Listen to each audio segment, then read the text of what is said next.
So I answered a Facebook Marketplace ad and I picked up a few comic books. I'm going to show you what I picked up and why I picked them up next on this video from Bronzeville Comics.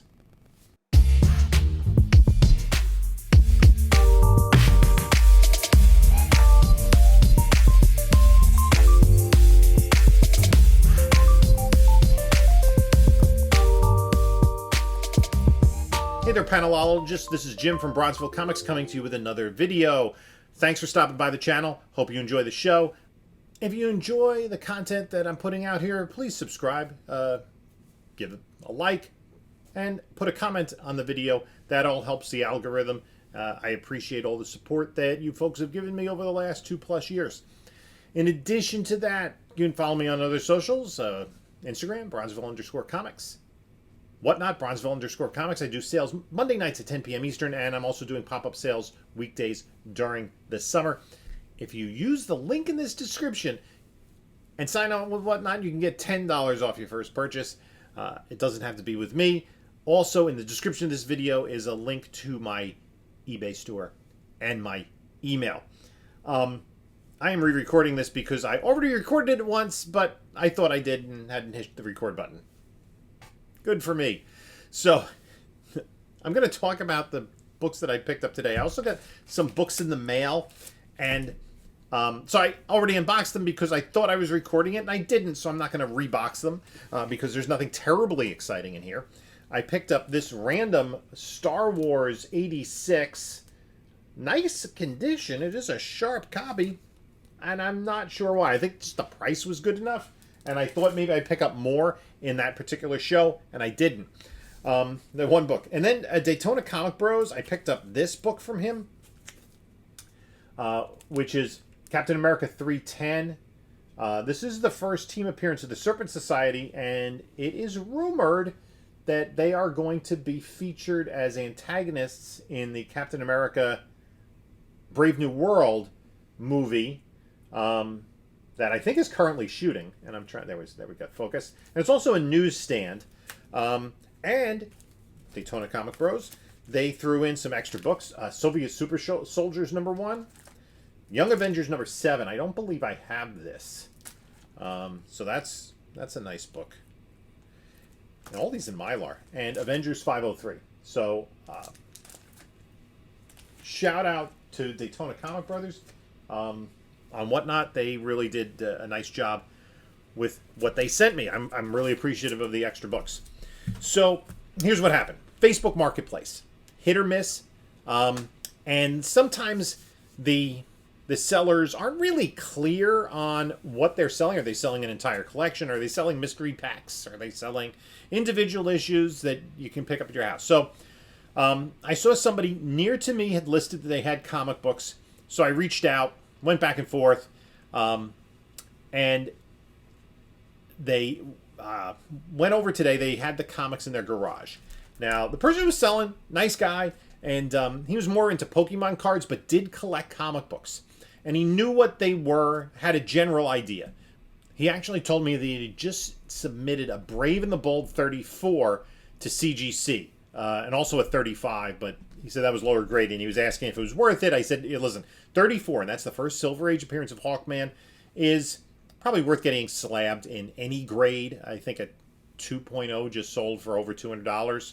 So that's a good book to have, and it's a book that I want at some point. It's not at the top of my wish list, but it is on my wish list.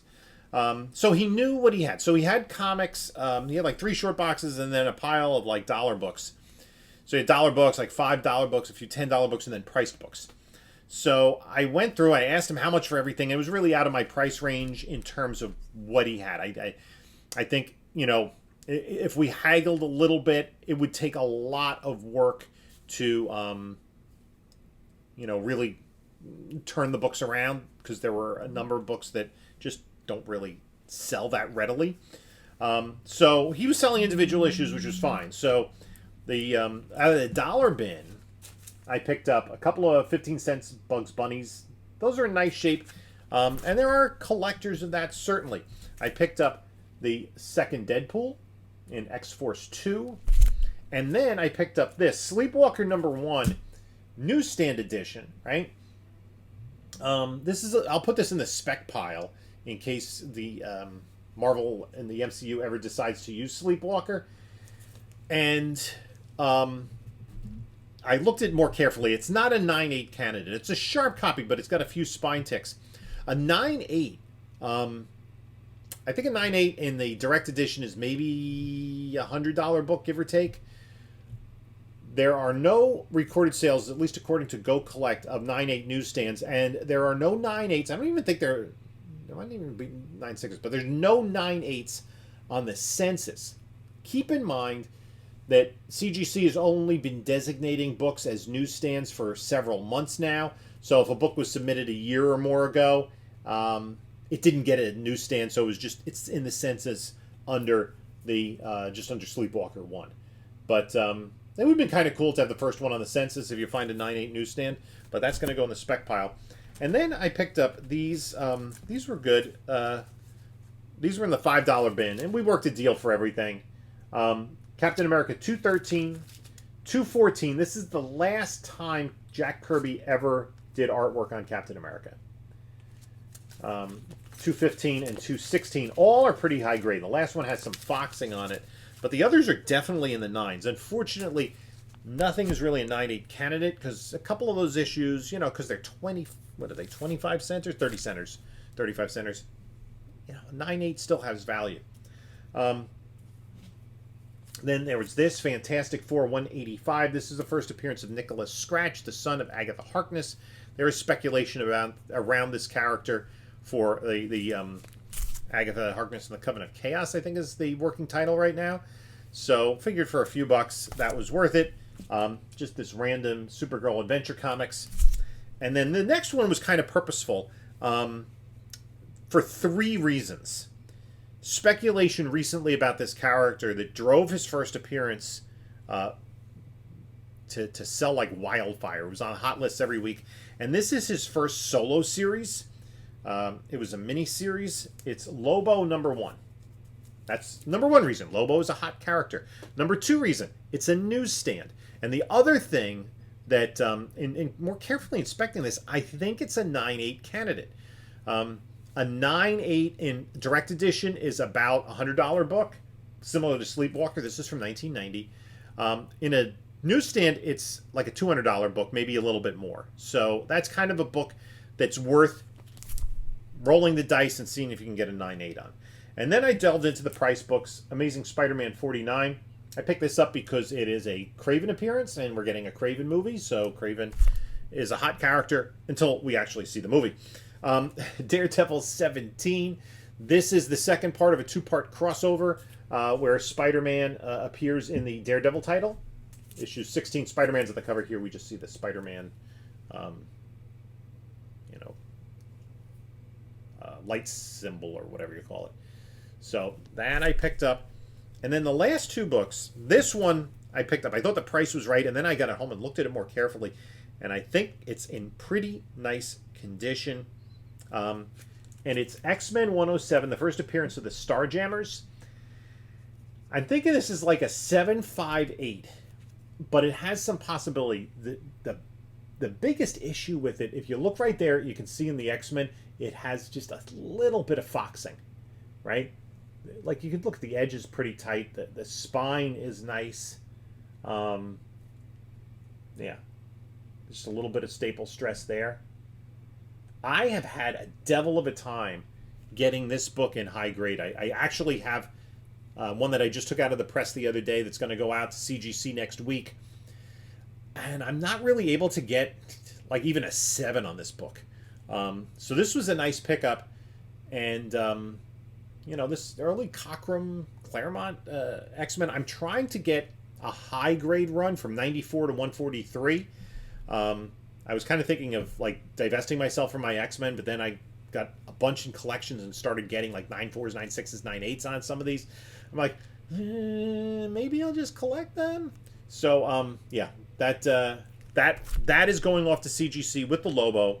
And then there's this Green Lantern 48, first appearance of Kyle Rayner. Okay, nice book, but look at that. It is a DC Universe logo. Now, I think this is about a 9.0. This is a hard book to come by. These DC Universe logos. Now, I didn't see any others, and I didn't see any. I checked the keys. There might have been some other books that had this, but I didn't see any, because the guy that I bought it from said he bought stuff at flea markets and garage sales and what have you. Now, sometimes, usually if it's original owner, you're going to see these in multiples of 3, right? Because if somebody has one of these, they bought the 3-pack, they have all 3 of them. But I didn't see any others. But this is a nice one to have with the DC Universe logo. I don't think it's a 9.8. It's got a little bit of a tick right by Bill, in Bill Willingham's name, right by the staple, a little bit of staple stress there, and a little bit of a blunted corner on the bottom of the spine there. But other than that, it's a sharp book, will need a press. So 3 of those are going to be going off to CGC. I honestly don't think that anything is staying in the PC. I don't think that the Adventure Comics, the Supergirl Adventure Comics, is an upgrade over the book in my personal collection. And even if it is, that means the book that I bought like 40 years ago in my personal collection is not in great shape, and it'll be easy enough to find a higher grade copy at a show or something in the wild. That's not a difficult book to come by. So that's it. That's what I picked up today. Let me know what you think about those pickups. Have you had success on Facebook Marketplace? Up and down? You know, and also there's a geography issue. Like, how far do you want to travel to look at something? So let me know what you think in the comments below. In the meantime, you can take a look at a couple of my other videos here and here. And this is Jim saying until next time, enjoy your comics.